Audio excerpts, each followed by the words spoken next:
this season. They've not been all killed. They've not even been close to being beat. I mean, the one time they got beat was by Carnage. It was a 4-3. They nearly lost to EC Visualize as well. That was a 4-3 victory for Dignitas Pixels. But they were always back and forth series, where, you know, basically you just have to have good sniper players planned, and they have to play well basically to be able to do the damage needed. So I don't really know if our blue Terran player in the bottom left hand corner of the map, KrasS, is going to be able to pull this one off. And that's not a doubting of his skill, it's just a, I mean, if you get through FanTaSy, our red Terran player in the bottom right, then you still have another 4 extremely scary players to go up against, or another 3 very scary players to go up against. So again, I'm a little bit worried right now for Redbloods, and again, it's kind of given them a send-off already before this last game, and before we went into break last time. But I mean, what else can we say? We've got slightly, no, same openings here. FanTaSy's build is just ever so slightly faster. Gas first from both players, but again, FanTaSy just faster on both the gas and the addition of the barracks here. So we'll see how this turns out. Neither player scouting just yet.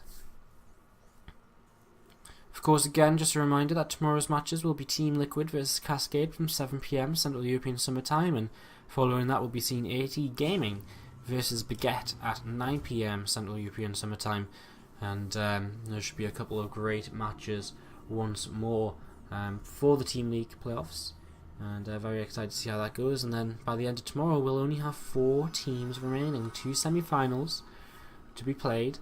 It'll be very interesting to see how those go, and of course see who our finalists are going to be, who's going to be taking home their share of a €2,000 prize pool. Remember guys, that is what is up for grabs here in this tournament. 1,650, no, I can't remember how it's split. I think it might be 1350 first and 650 second. It's on the Wikipedia though. Reaper opening from FanTaSy after this gas first, and unfortunately for him, he's going to scout in the incorrect direction to begin with, so he's not going to find his opponent for quite some time. Second Reaper too, so actually looking to be more of an aggressive build from FanTaSy, where he's going to look to get a little bit of damage done with these early Reapers and a couple of early Hellions as well. KrasS for now, he has a reactor coming up on his barracks, and he's going to be able to swap that onto the factory nice and quickly if he wants to reactor out Hellions. Alternatively, he could just continue to reactor out Marines and kind of see how that goes for him. This Reaper pops up to the high ground, and not much for him to see up here because his opponent is not in this upper right position. So FanTaSy will now head towards the upper left with Reaper number 1. Reaper number 2 about to pop out though, and we'll follow that over to the bottom left hand side of the map as KrasS now starts up a Reaper and a couple of Hellions of his own. So very interesting. We're seeing both players heading to similar compositions, just in slightly different, you know, doing it in slightly different ways. They're actually going to end up with a very similar number of units each here, as this first Reaper for FanTaSy is going to be in a little bit of trouble as he runs straight into 2 Hellions here. So a little bit troublesome for him, and this other Reaper's going to have to hold back for a couple of moments. Is he going to be able to jump up to the high ground? No, not even close to being able to do that. KrasS takes down that Reaper without much of an issue.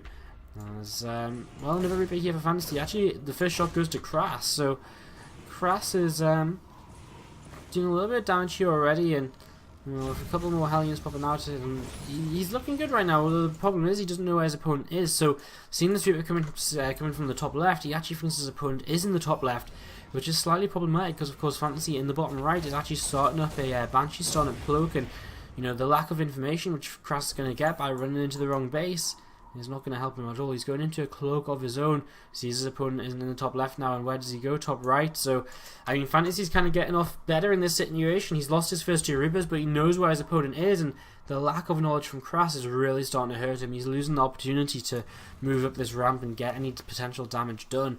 This first Banshee about to pop out. That'll be heading across the map here in a few moments' time. I mean, we've got Cloak on the way for KrasS, but he's supply blocked, so this Banshee has not yet started, and the supply depot only halfway done. So I mean, we're really seeing a big delay on the production of that Banshee here. So the first Banshee of FanTaSy does begin to cross the map as the Reaper comes in towards the main base, and again this Reaper just wants a little bit of information, try and see what sort of composition his opponent has, or just to draw the Italians out of position to allow him to run up to the high ground. But I don't think he's going to do that. There's plenty of Hellions here for FanTaSy, and KrasS does very smartly back off. But is he prepared for this incoming Banshee? Because right now, what does he have in terms of anti-air? Absolutely zilch. 2 Marines, and that's not going to be enough. His engineering bay is only just starting as well, and as this Banshee comes in, he's